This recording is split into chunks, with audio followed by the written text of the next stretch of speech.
Hearing into session. And I will begin by reading a letter from the governor into the record. Dear councilors, I am pleased to nominate Harold P. Naughton Jr. to the position of Associate Justice of the District Court. I submit this nomination for the advice and consent of the Executive Council pursuant to Part 2, Chapter 2, the Constitution of the Commonwealth of Massachusetts. I'm enclosing the nominee's resume for your convenience. Sincerely, Charles D. Baker. And with that, I'll introduce the council. We have Councilor Chris Iannella here, Councilor. Excuse me. Yes. No. Councilor, we do like to take our time here. Councilor Eileen Duff, Councilor Terry Kennedy just stepped out. There he is. Councilor Joseph Ferreira, Councilor Robert Jumeville, and Councilor Marilyn Petito Devaney.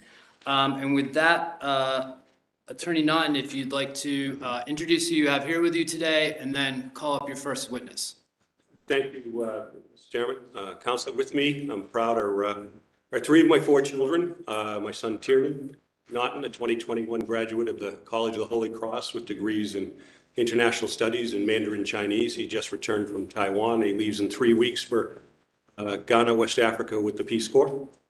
My daughter Claire, who's a 2022 graduate of Johns Hopkins University Peabody Conservatory with a Bachelor of Fine Arts in Concentration in Dance. Never met another person who works as hard at their passion and their art while just being such a happy person. My son Eamon is a sophomore in conservation with biology, a major at the University of Rhode Island. He's a quiet and deep zeal for nature, animals, and the well-being of our planet, and an amazing sense of curiosity. Unfortunately, not present with us physically, but in spirit is my oldest son, Lieutenant Harrison Naughton, presently serving as a logistician with the 1st Marine Air Wing, Camp Foster, Okinawa, Japan. Harry's a 2020 graduate of the United States Naval Academy at Annapolis and was one of the few to choose and be chosen to commission into the Marine Corps. To these children, I owe my love and need to let them know they have given me the motivation for whatever success I've had at this point in my life. I also owe their mother, my former wife, a great deal for her support during my legal, military, and political careers. I also have some dear friends with us today. Lieutenant Ken Halloran, State Police, former legislative liaison, and dear friend, and great help in my years as chair of the Committee on Public Safety and Homeland Security. Being chair of the Committee on Financial Services, Representative James Murphy of Weymouth. My first witness today, Mr. Chairman, would be an old and dear friend and the presiding justice of the Clinton District Court, Judge Dennis Sargent. Judge, please come on up. Thank you. Good morning or good afternoon. Good afternoon. Good afternoon, host Councilor DePalo and honorable members of the Governing Council. It is my distinct pleasure and personal honor to testify before you in support of the nomination of Harold Naughton for the solemn position of Associate Justice of the District Court. My name is Dennis Sargent, and I currently serve as the first Justice of the Clinton District. Before I begin, I thank the members of this council that placed their faith and confidence in me by confirming my nomination 9 years ago this month. To thank the current councilor who I appeared before in support of us since my appointment for the kindness that you have showed. My support of Harold Naughton's nomination is informed by my countless personal and professional interactions that I've had with him over 30 plus years.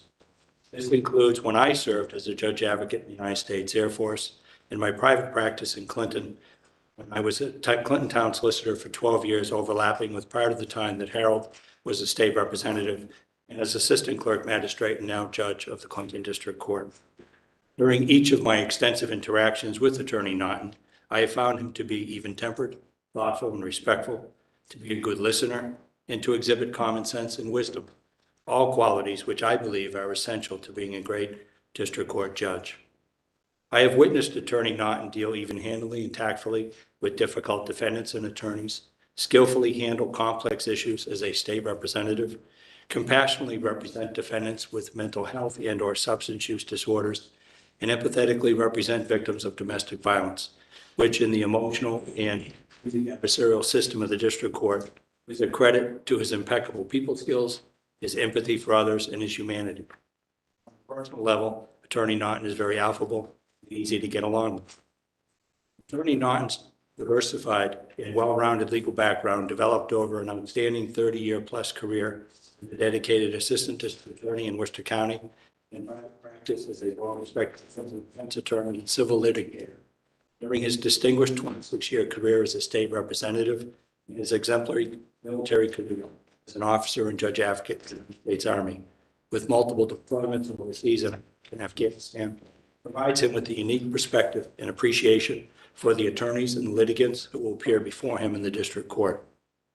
These vast life experiences will provide him with the ability to handle the myriad types of cases that come before a district court judge, both civil and criminal.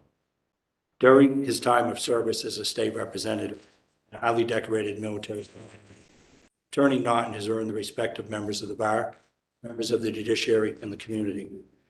Based upon my many personal and professional interactions with Harold, I unequivocally believe that he possesses not only the professional and personal competence and integrity to perform the duties as justice of the district court, but the personal characteristics to earn and inspire the confidence of the court staff, the public that we all serve, in the legal bar and the performance of those responsibilities. In closing, honorable members of the Governor's Council, I have always respected the independent constitutional role that the Governor's Council provides in the approval of judges. Without the faith and confidence that you placed in me by approving my nomination 9 years ago, I would not be in the position that I so gratefully and humbly serve in today.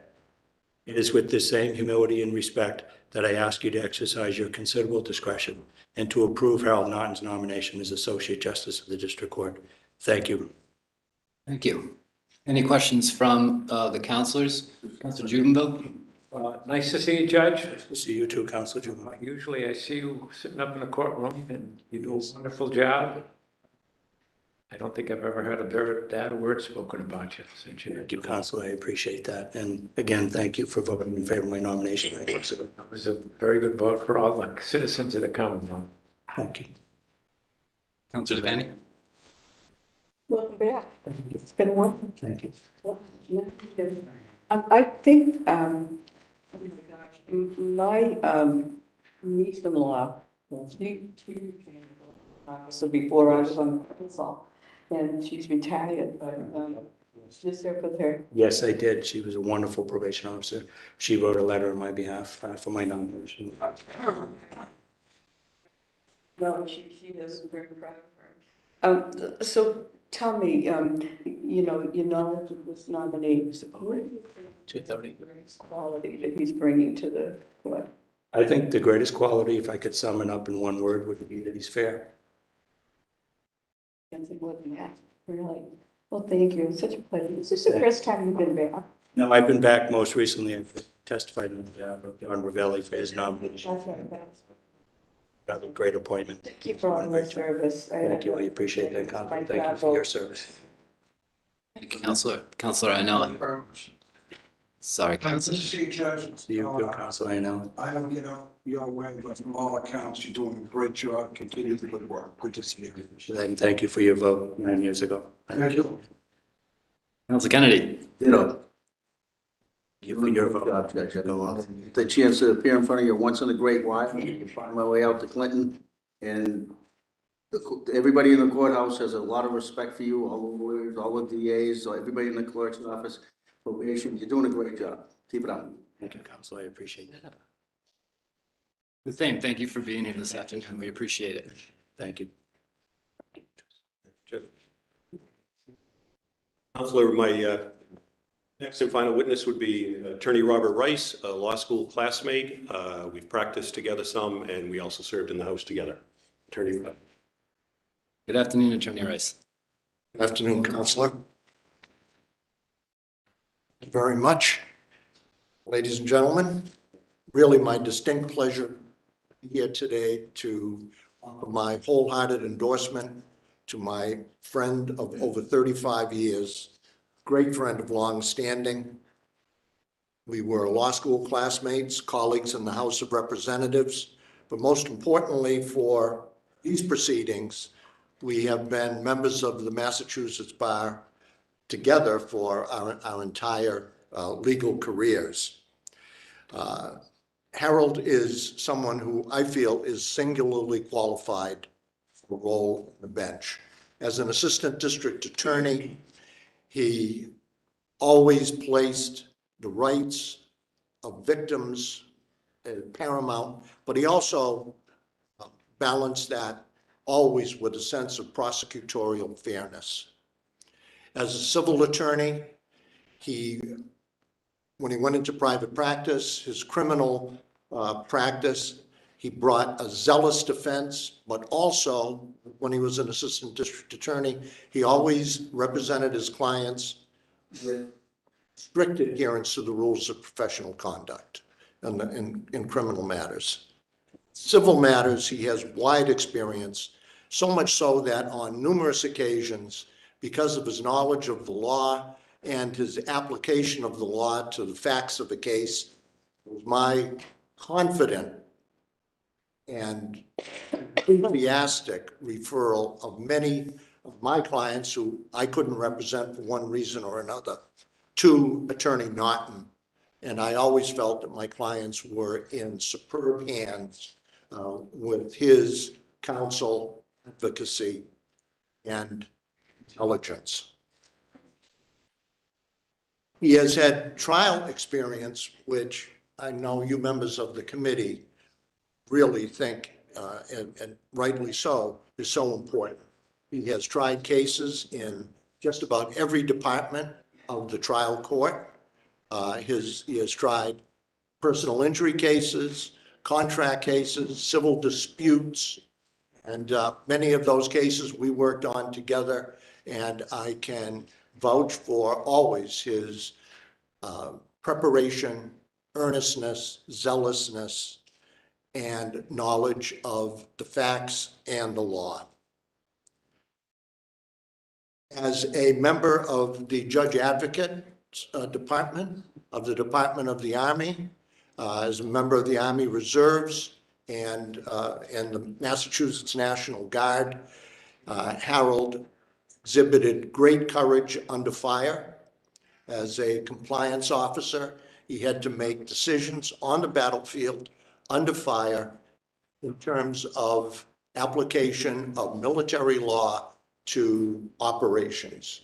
I can think of no greater recommendation that Harold has received than the numerous recognitions of his bravery and his diligence and the excellence of his performance with the many distinctive honors he has received from the Department of Defense and also the Massachusetts National Guard.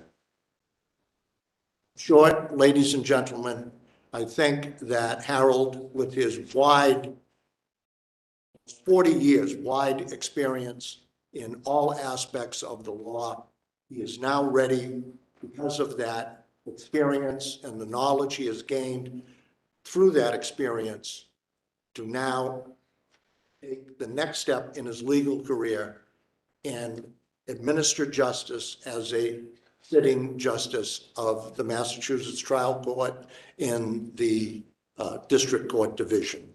I would hope that you would agree with my assessment of this man's ability and his character and approve his nomination. Thank you. Thank you, Attorney Rice. Any questions from the council? Councilor Devaney? Thank you. Your testimony was very heartfelt. I appreciate it. Tell me, can you think of something that you worked on or, nominee when you're in the House that really made an impression on you? Well, it would be very difficult to single out one quality or one experience that we have had, because we've had 35 to 40 years of such experiences. But in cases that we worked on together as co-counsel, if that would answer your question, Counselor, I was always impressed by his insights into the facts of the case, how to apply those facts, what our trial strategies were going to be. When we were acting as co-counsel, his fairness in jury selection. I echo friend, the judge's assessment, he's fair, he's well prepared, and he's a patriot. Thank you very much. Your testimony is very impressive. Thank you. Thank you, Counselor. Any other counselors? Paul, So, yes, Counselor Jumo. do you live in Clinton? No, I do not. Was your office in Clinton? No. My offices were in Fitchburg and Gardner. I did not have the benefit of growing up in Clinton. I grew up in Fitchburg. It's a nice town. Clinton was a wonderful town. Wonderful town. Almost as nice as Gardner. Is that where you're from, Gardner? No, I'm from Fitchburg originally, but I've lived in Gardner for 45 years. So there's a lot of famous politicians from Clinton, but one in particular around the 1920s. He became, I think, a governor and a senator. If I'm not mistaken, I think there's a statue of him in the center of the square, is it not? There's a statue of him on the Esplanade, and there's a picture of him right off the second floor elevator. Yeah, I've seen that, yeah. And there is a gate into St. John's Cemetery memorialized after Senator Walsh. And but there is no statue of him in the town of Clinton, Massachusetts. His law office was in Fitchburg. Oh, no kidding. One time Fitchburg had David I. Walsh, or claimed at least a part, by David I. Walsh and Marcus Coolidge. United States Senators from Fitchburg. Dragon Hosier at that. Philbin Funeral Home, if you ever go to a funeral at Clinton, is David I. Walsh's former home. Happy New Year. And there was a Philbin who was a judge, Austin, yes. congressman, right? They were distant friends, yes. Thank you very much for your testimony. Attorney Rice, having gotten to know Central Mass pretty well, I know how respected you are for your public service in Gardner. So thank you for that, and we appreciate you being here this morning on behalf of the nominee. Thank you, Mr. Chairman. Thank you.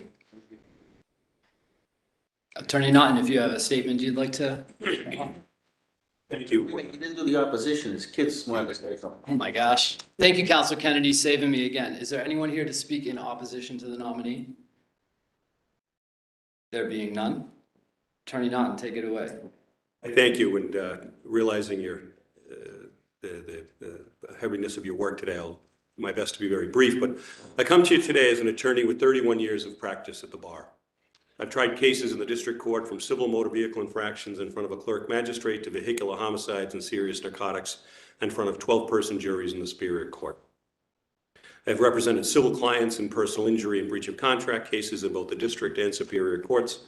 And currently, I'm part of a tremendous firm that fights for environmental justice on the national level. As an Army JAG, I have served as senior defense counsel representing soldiers accused of wrongdoing. In deployed status with the Army, I have trained judges and created courts in Baghdad, Iraq, Kandahar, Afghanistan, and the Democratic Republic of the Congo, all in an effort to instill a sense of due process in parts of the world that have seldom seen it. That being said, at the end of the day, the district court has always been my home court. I feel deeply that this venue can have a profound and immediate impact on the lives of litigants, victims, plaintiffs, defendants, and witnesses, as well as the communities it serves. A number of cases I've tried in the district court as both an assistant district attorney in Worcester County, a defense attorney, and on the civil side as well into the high hundreds. The number of clients I've represented is well in excess of 1,000. After attending Suffolk Law School and passing the bar, working for almost 3 years in assistant DA, the opportunity to run for the House arose. I felt this would be an opportunity to do good on a broader basis. After election, I began to build a law practice I previously described and felt it was an important tool to be involved in the communities I represented. I was proud to serve 13 terms in the House. During that time, I served a term as chair of the Committee on Veterans and Federal Affairs, and for 10 years as chair of the Committee on Public Safety and Homeland Security, overseeing the passage of numerous pieces of legislation that I feel positively impacted the operation of our courts and public safety. Like many, my military journey began on September 11, 2001. I'll never forget that beautiful Tuesday morning, dropping my 4-year-old son Harrison off at his first day of preschool. I'll never forget him running up the ramp with a backpack bigger than he was at the Montessori preschool. I returned to my law office to get files for court. Walking in, the office TV was turned on, and I walked in just in time to see the second plane hit the South Tower. That evening, I inventoried the great life I had, a beautiful family, a home, a law practice, and I had already been in the house for 6 years. A few days later, I started the process to join the Army with the support of family and friends. After getting a waiver, I swore into the Army at 43 years of age. What I will say is at boot camp, I never finished first, but I never finished last. I've subsequently served 5 deployments and missions overseas and several here in the U.S., including a 4-month response to the Capitol after January 6th as legal advisor to the Task Force Commander of Task Force Capitol Grounds. I also come here as the son of Harold and Betty Naughton. Dad himself, the son of Irish immigrants, came out of the Depression mills of Clinton and, like his brother, served in Europe during World War II, including going ashore with the 4th Infantry Division at Utah Beach. This was the same unit that I later deployed to Afghanistan with myself. He served his community for 40 years with the local water department and as a call firefighter. With an 8th grade education, he was the wisest man I ever knew. My mother was an orphan during the Depression, with all that you would imagine that entails. She bounced from so-called foster home to foster home until finding some stability in a home with Irish immigrants in Clinton at the age of 5. While this gave her some sense of belonging, the whole of not really knowing who she was or where she came from haunted her until the day she died. Even in a sometimes troubled state, she worked incredibly hard to give my 4 sisters and I a sense of place, warmth, and home, while at the same time working as a waitress, shop clerk, or injection molding operator. This example of family, faith, hard work, and commitment was indelibly etched into my soul. All of these experiences led me here today, and I truly hope it gives me a consciousness of the strengths and frailties of the human condition that will allow me to serve well, honorably, and have a positive impact upon the lives of those who appear in front of me. Between life, career, and personal experiences, I respectfully suggest that I come to you with knowledge and skill that is extensive, wide-ranging, and comprehensive, and that has prepared me well to sit in the district court. I want to thank you for the honor of sitting in front of you today, and I'm very happy to entertain any questions that you may have. Thank you, Attorney. We'll start with Counselor to my right, Counselor Pereira. Thank you. Just for the record, I just got a text from Councilor Hurley's trying to make her way in. She's stuck in some horrible traffic and hopes to be here in an hour or so. Okay. But you and I spoke. I've known you for a while. Your record is impeccable on the state and federal level, the things you've done, and the local level as well. Planning board, school committee, you name it, you've done it. Your military record is astonishing. To go in the military at 40-some years old is unfathomable to me. I just want to thank you for all your service, DA, military, local politics, everything you've done. Detective Lieutenant Ken Holland, big fan, and I put a lot of credibility in what he tells me.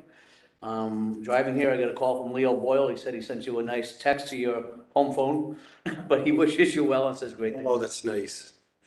So I'm glad to vote for you You, Counselor. later today, I hope. Thank you. Thank you. Thank you. So I know you're a big supporter of veterans. I think I can honestly say I'm the oldest elected veteran in the State House. Angela Scotia had me beat by a year or two, but I think I'm the oldest. I go into courts all the time, a lot of times with veterans, and they say to the DA, this guy's a veteran, what can we do from, that case doesn't fit the veterans. More often than not, I get that. He doesn't fit, he's a veteran. I thought we were just supposed to do things for veterans that came out of these wars and had all these issues. Well, sorry, he's, you got to fit into a certain category of crimes or whatever. So this guy doesn't make it, so we throw him away. So I say that to you because you're going to be on the bench. There are rules and there are other rules, and sometimes rules can be stretched a little within the law. Maybe even a little out of the law, but for a better purpose. So I'd ask you to remember that. There's a veteran in front of you when somebody says, well, Judge, he doesn't fit the category. And I was on the bench and say, well, let's see if we can make it fit. And if they don't like it, they can appeal you.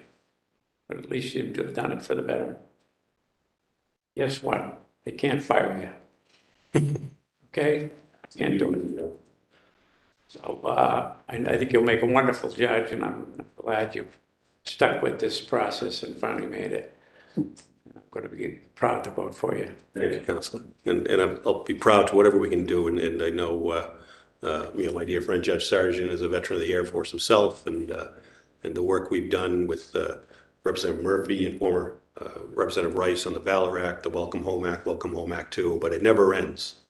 No, It's an ongoing thing. There are 475,000 veterans in this Commonwealth. I know Councilor Mulvaney's husband, Marine, her son was in the Army. Never forget, because it's the sacrifice of those individuals that allows us to sit here today and have these conversations like this. So thank you. Thank you, Counselor. Counselor Devaney? Thank you. Thank you for the time you afforded me. It came so fast. You were going to Japan. I think you were getting on the plane when you talked to me. We actually met yesterday and trying to find a place that was open. We missed the diner, but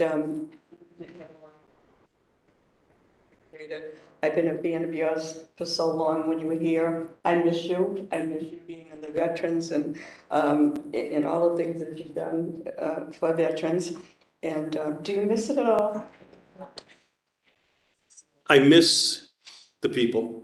I miss the friends. I miss being able to help people. And of course, this will be an opportunity to do that. But it was time for a change. The choice I made 2 years ago was the best for my family at the time, and to expand my law practice. And I think it's part of what bring me today. Well, I appreciate that. You know, talk about veterans, and I come from a veteran family. My late husband was a Marine, my son was Army, but my husband's sister, my late sister-in-law, Dorothy Devaney, was a flight nurse in Vietnam. And she was in 2 years, and she got the Bronze Star, and she had care of the most seriously wounded people. So we covered it all. In his family, there was Navy, Coast Guard, Army, Air Force, everyone. So what you have done is really, there'll never be anyone like you that has done that. But I'm timed. They have a rule, so I'm timed, so I'm going to talk fast. So I do want to say that you have been, 31 years as a lawyer. And you've seen it all, everything. You have criminal cases in district court, juvenile court, superior court, ranging from clerk of magistrate hearings to issuance of criminal complaints, bail hearings, arraignments, pretrial motions, discovery hearings, bench and jury trial, sentencing, probation hearings, civil litigation matters, drafting complaints. I mean, there's a whole page, and I'm going to use up my time, and they're going to cut me off, so I'm going to end there. But you have it all. I mean, even from conservation to, to criminal cases. So, you are the perfect fit. And I think that, this wasn't a slam dunk. You didn't get this overnight. And so I want people to know that. You just didn't apply a month ago and got this. So you made the journey and you made it last minute and you did it. Now, and I just want to say, for your military service, there's no words to thank you enough. To think at 42 years old, after 9/11, to volunteer and to be in action. He was in action, Rich Hiller, and you knew that about that. And I thought it was so meaningful. You had to be born on the 4th of July. So, but tell me, and I know there's a lot of cases, but is there anything that you also remember, a case that you had, maybe it was so successful that will always be in memory? It's the opposite, actually, and it touches on what Councilor Jubenville had. In the early part of the war, the late 2000s, 2007, 2008, I had a young Marine who had fought in the Battle of Fallujah. He was charged with a DUI, defense DUI, and as typical, it probably really wasn't a triable case, and we thought we were just pleaded out. And then while that was pending, he unfortunately got 2 more. I had worked very hard to get him into the PTSD program out at Leeds, out in Northampton. And it wouldn't take him while the cases were pending. And I was working very hard to combine the cases. Actually, now Clerk Magistrate John Kennedy was the Assistant DA at the time. We were working very hard to try to come up with a reasonable global resolution so that the cases would be over and we could get him out to Leeds to that PTSD program, but unfortunately we didn't work quick enough and the young man took his life. So that's it's the opposite of what you had. I consider that a tremendous failure. I'm sure that happened a lot, you know, in coming home too, you know, you used to get over that overnight. And I've known veterans in the last few years from abuse, and they still have the nightmares, you know. The good thing is that, you know, one talked about it, and I got him to go out to schools and to talk to kids, because unfortunately our kids out there in this story, good, you know. So, so you've been in all the courts. So how is the district court most important to you? I think district court is the community court. It's the court of, it's not, in a sense, a court of first impression in the sense that it's the local court. You know, when we were growing up in Clinton, Mass, it was always said, hey, you have a problem, go to the courthouse, they'll help you out. It was really seen as a community resource. And I think the actions that you take there, dealing with the litigants, plaintiffs, defendants, victims, you have the opportunity to set their lives right, potentially, but it also, in dealing with crimes that come before the court, making sure that you have a great probation department, as we do in the Clinton District Court, it has a direct impact on the community and the safety of the community. So it's a balance there of, and I think more than the Superior Court, more than in all due respect to the other divisions of the trial court, the District Court has the most direct and immediate impact on the lives of the people that walk in that door, be you a victim or a witness or a defendant, and the communities that those courts serve. Well, I've talked to a lot of people, and everyone is so pleased that you took this step, and you're going to be a great judge. And what I like about you is that you reach out to everybody in the court, whether it's, you know, probation officer, and I know that personally, because I asked my, you know, I asked my niece-in-law, and She's a great person. said great things about you too. Thank you. About the Thank judge. you. So, yeah, she has a lot of compassion, and that's what you have. And that's the most important ingredient in judges. And I like that they have mentors now. I wish they'd mentor more judges, some of the older judges, you know. But no, you know, when I saw your name, and, you know, like I said, I missed you here, that for what you've done, but you're going to do better things. And your family is such an example of you being a mentor. Each one of them, you know, have excelled in each of their fields, and all different, which is wonderful. So, you know, so they're as proud of you as you are of them. And it was just a pleasure to really get to know you, and thank you for taking the time. I mean, I couldn't believe it. You were ready to get up. I think it was, but everything has been so fast now, so I'm glad you got in. Thank you. And in time, and I'll be looking forward to seeing you as a judge, and we all are, and wish you all good luck and success and good health. I'm so proud of both of you. Thank you, Council. Appreciate it. Thank you, Councilor. Councilor Inell, do you have any questions? Thank you very much. Yeah, not really many questions, if any. What a nice resume. Really impressive. Thank you. You know what I'm most impressed with? Your kids. Are you kidding me? They've gone to the finest schools in the country. I didn't catch all the schools, so I apologize, and you have 4 kids, but I'm gonna miss one school, but Holy Cross, I'm very familiar. Johns Hopkins, was that one of them? Baltimore, what a beautiful campus. the areas, but the campus itself is beautiful. I forget the other two schools, but when you talk, really, University of Rhode Island and Annapolis for my oldest son. it's fantastic. The whole crew, unbelievable. That's Very hard. They've earned it out themselves. Thank you. No, really. And the other thing, I'm a little confused. You remember the house now? Because this says to the present. Oh, that, I didn't update, my bad. No, I left 2 years ago, January. And did you retire or? No, I left, just, I did not run for, I didn't run for reelection. You didn't run for reelection.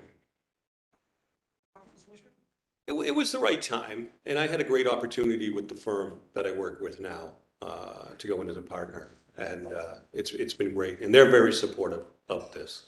But no, I didn't run for reelection in 2020, and my legislative director, Meg Kilcoyne, who had worked with me for 10 years, she ran for and won my seat, and she's doing a great job. That's great. No, great resume. I think you'll be a great addition to the court system, and I wish you the best. Thank you, Counselor. Thank you. Thank you, Counselor. Counselor Duff, any questions? Meg is doing a great job. I was gonna ask the same thing. Your resume is really out of date. I'll send you an updated one. No, that's okay. I do have a couple of questions because details matter. If you're gonna be a judge, this type of stuff matters. So, and maybe I'm missing something here, but between 1982 until you graduated from law school, what were you doing? The welfare fraud investigator for the Bureau of Special Investigations. Trying to find that. In the application, Application, but I can't seem to. Okay, 83 to 90. I get it. I get it. And so I know you have JAG experience, and I agree with Counselor Jubenville. I think that's really important for the veterans. We need more folks like you. Sports. As a JAG, what were some of the more difficult cases that you faced? so the fascinating thing about the JAG course is there's 5 different disciplines, and it's only been the last 2 years or 3 years, since 19, that I'd worked for Trial Defense Service. Prior to that, when I was overseas, I was what's called the Law of Armed Conflict to commanders. And what that is, since we're not in it's called asymmetric warfare. We're not fighting a uniformed enemy. We're not fighting the Germans or Japanese as in World War II. We're fighting a non-uniformed, an enemy that fit the basic characteristics that we fought. You're in an undeclared war. Exactly. So in the field, raising commanders in the field, and everybody wants their JAG with them in the field now. You've got to advise commanders, as far as proportionality and use of force, whether or not the amount of force you're going to use against an enemy is appropriate, when you can attack an enemy, when you can use deadly force. And sometimes, there's analysis that you go through, and you're on the scene, part of it. Very difficult. Serving as the legal advisor to Brigadier General Driscoll, who was the task force commander in Washington, D.C. after January 6th. I was there with him for 4 months, advising the Capitol Police and advising the other police agencies on forward after those events on the attack of the Capitol. That was very difficult. I'm going to ask these people to please be quiet because I can barely hear them. Sure. And I'll speak up as well. You literally can't hear them, you're so loud. Go ahead, please. You wouldn't say anything important anyway. No, it's very interesting. That's why I really want to hear it. But then, over the last couple of years, towards the end of my career, I've been a senior defense counsel with soldiers that have been accused of wrongdoing, be it malfeasance or sexual assault or other activities that were not compliant with what the Army needs. They would be charged and their careers would be at risk. And I feel good that in certain instances, I've been able to save a soldier's careers. And these aren't always young, soldiers with a year or two in. young, dopey 18-year-olds. These are sometimes senior enlisted and senior officers that have, run afoul of various reasons and been able to work with them and save their careers, and get them back on the right track. So those have been very different. And some haven't been. Some careers can't be saved. And that's difficult too, when you have to have that conversation with your client. Okay, and so, as we've all heard, sexual assault is rampant in the military. What you have to do, in a lot of those female soldiers coming home, not only dealing with PTSD from battle, but from sexual assault. Have you had to deal with that much? Sure. And 12% of those are actually male soldiers. Assaulted by other men? Yes.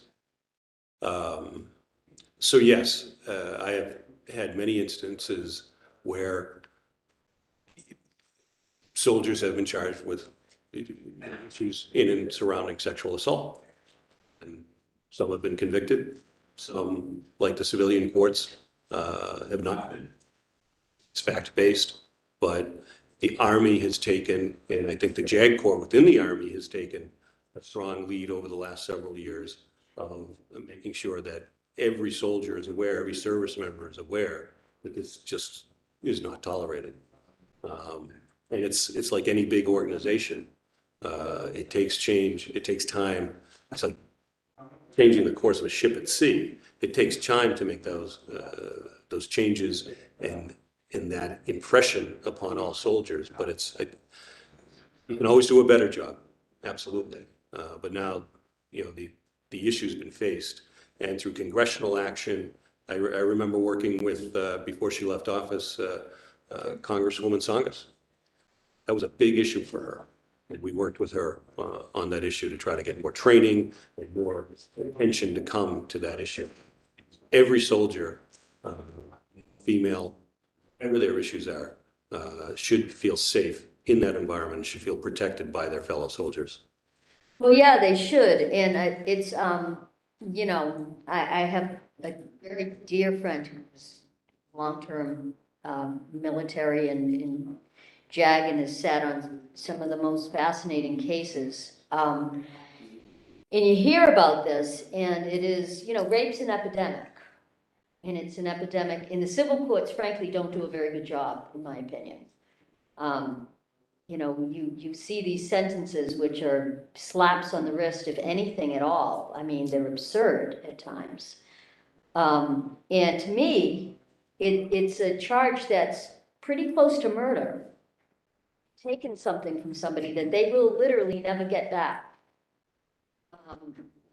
And so I guess that's why I was curious how that experience will translate into the civil courts for you. Sure. Well, it's not just there that I've represented both sides. When I was a prosecutor, numerous sexual assaults I prosecuted. When I was a legislator, I was proud to be the first legislator to file a bill outlining revenge porn. So it's something that's been high on my agenda for my entire both legal career and political career and in the Army. Yeah. It's a zero tolerance in the Army now, as it should be in the civil courts as well. It should be. The Army surprisingly does a lot of things, people think they're very archaic at things, and in some ways they are, but they're they're ahead on a lot of things.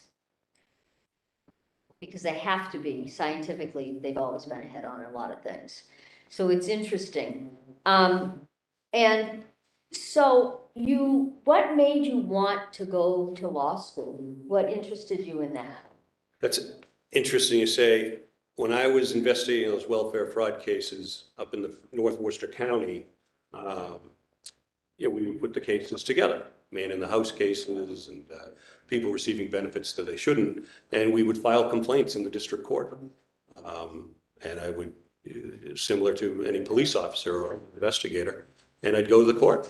And I'd have to present the cases at clerk magistrate hearings, at show cause hearings to get complaints issued, and then I'd have to appear as a witness on those cases. And I looked around, I said, I can do this. This is, it was the next step after, I waited 5 years after I got out of college. I've always been a late bloomer, 5 years after I got out of college, Say years. that. 20 years late joining the Army. But I would go to district court, on the Fitchburg District Court, primarily Gardner, Clinton, and I would see what went on there, and I said I could do that, and it was the next step to try to do some good in the world. And on your application, you were on the board of Akula, is that how you say it? That's it's a private consulting firm that consults on environmental issues. Stay on that board, or will you resign if you go to the bench? It has nothing to do, I'll have to look at it. It has nothing to do with what goes on in Massachusetts, so I don't think. Is that a client of your firm? No, that's the name of it. It's an LLC. I know it's an LLC, but is the LLC a client of your law firm? No. Okay, that's what I was, It's because of my experience with environmental issues. It's an environmental consulting firm. where are they based? It's incorporated in Massachusetts. It's a paper corporation. It's based at my house. And what do you think and I have no objection to this, I'm just curious. I ask questions out of curiosity. You've undetermined whether you do something else in addition. What are you thinking of? Maybe you'll teach or? I've taught before. I've taught in the Army. I've taught at Assumption College, public policy and environmental issues. I always enjoyed that, but with the busyness of life over the last few years, been raising children, Army, law practice, State House, I haven't had the opportunity to do it. Well, I would look at something like that. What do you think the biggest challenge facing the district courts is today? Resources, Meaning what? meaning the fact that like the police, like our teachers, Police have a lot of resources, so many, fact, but they get more than anyone else. so many issues in life are that years ago would be dealt with, within families or within other institutions that are being pushed upon the courts. So having our judges, our magistrates, our probation officers being, fully trained up where these upcoming issues. I mean, the stress of the last coming up on 3 years with COVID, get a mask on, dealing with those issues, having the resources to be able to. That's because some people don't mask when they should. So being able to respond to these systemic changes, as you referred to the Army as kind of an archaic organization. In many ways it is, but in many ways it's not. It's very. Many ways it's not, and I'm very aware of that, but It should be the same. to me, what resources you mean? Do you think they need more financial resources? What do they need? That I couldn't answer until I actually took the bench. But the ability to respond with flexibility and durability in situations. Pretty well. Yeah. Really, actually really well. They've done an exceptional job doing. So I guess Can that be and I want to know what you mean. sustained? Why not? No, that's what I want to get into. So the answer is you don't know, Saying that. which is okay. I just want to know what the answer is. Okay.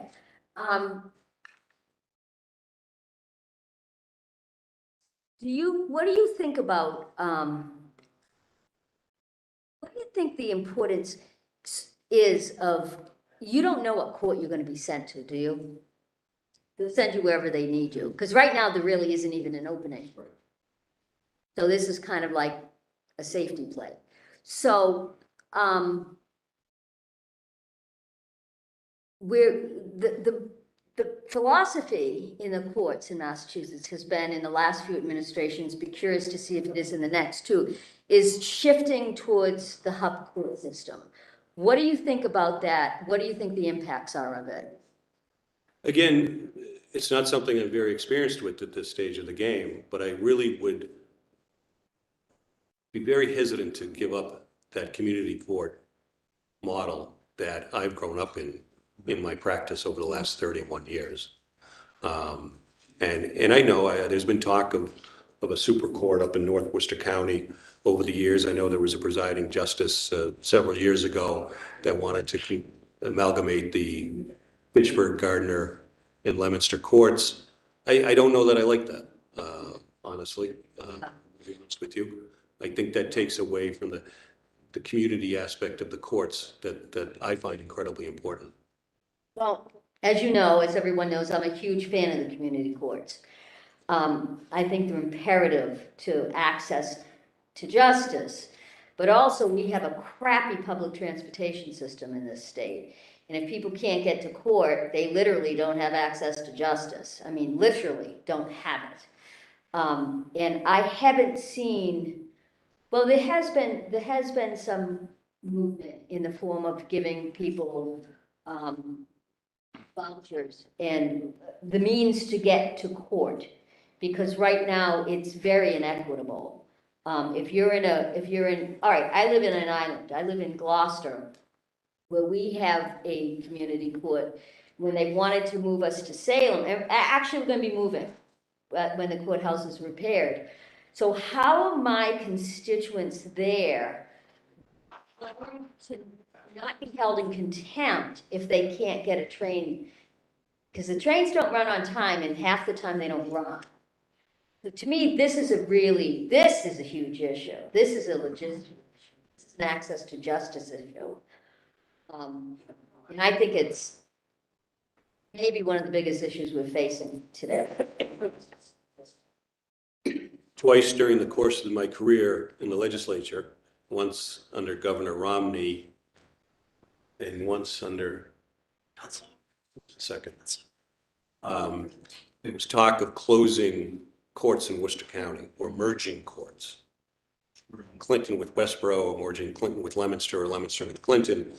And we fought, the entire county delegation, North County delegation, and the judges fought very, very hard against that on those two occasions, precisely because of what you discussed.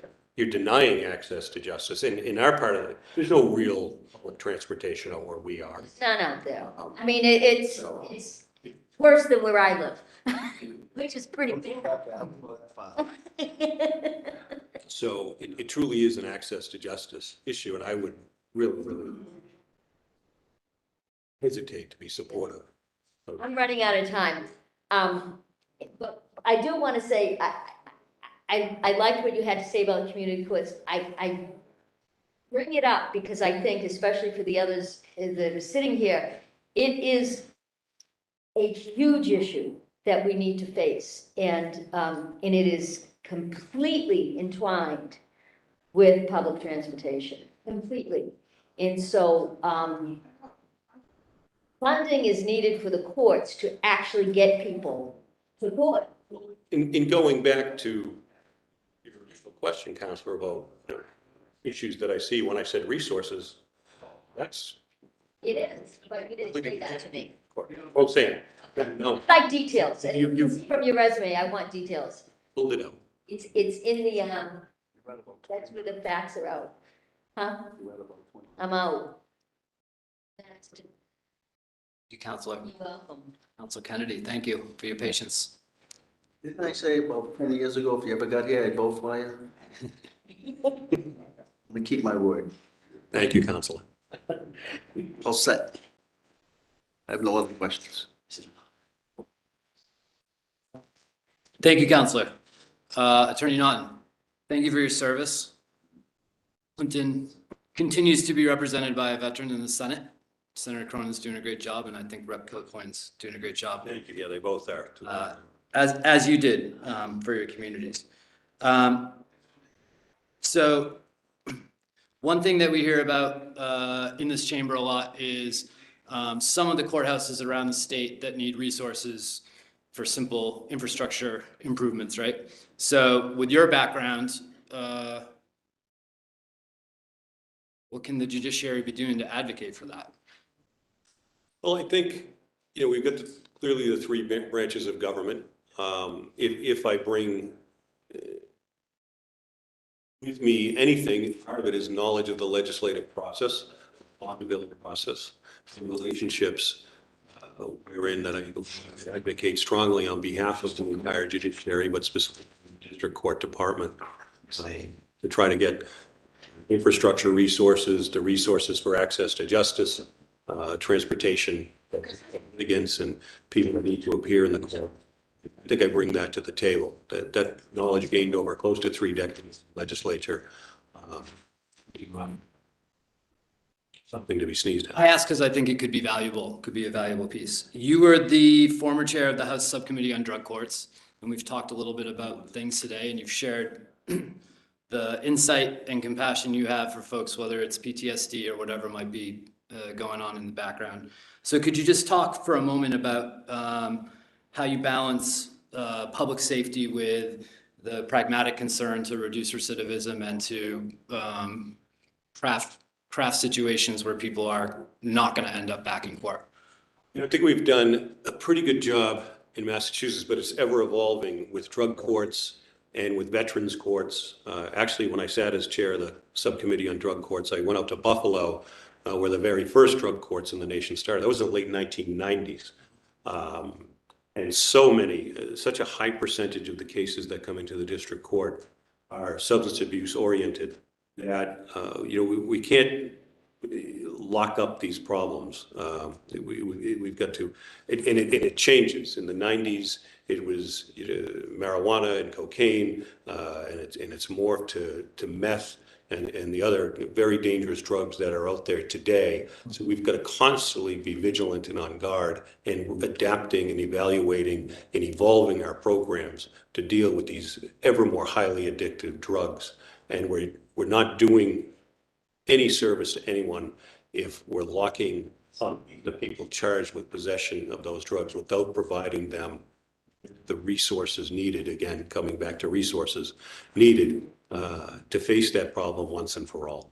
So what's the exercise of judicial discretion then, thinking about knowing people need resources, knowing that consequences are called for someone's actions?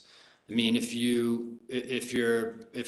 the situation points to a situation, a sentence or something that, practically speaking, won't create the outcome that we want, because in many cases, there's good intention without adequate resources to address some of those things.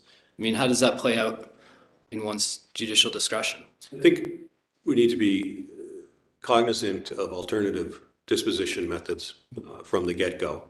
You need to be cognizant of the resources that are available locally in the area of that particular district court, be it the Worcester County Sheriff's Department, Vets Inc., our friend over in Westboro there, Chuck, the different spectrum, the various resources that you might have that you could utilize as an alternative dispute, as an alternative disposition at the start of the case. And that's, as Councilor Jubenville said, you can't get fired. You have to use that discretion to try to get someone the help that they need without sending them to jail. I think you have the ability to do that. I'm glad to hear any judicial nominee say that. I think that's a practical and pragmatic approach to public safety. I hope that if you take the bench, you end up somewhere near the communities you're most familiar with, because what you just said is so important at the district court level, to know to be familiar with the resources and not just know them as a list on paper. So with that, I have no further questions, and I call this hearing closed.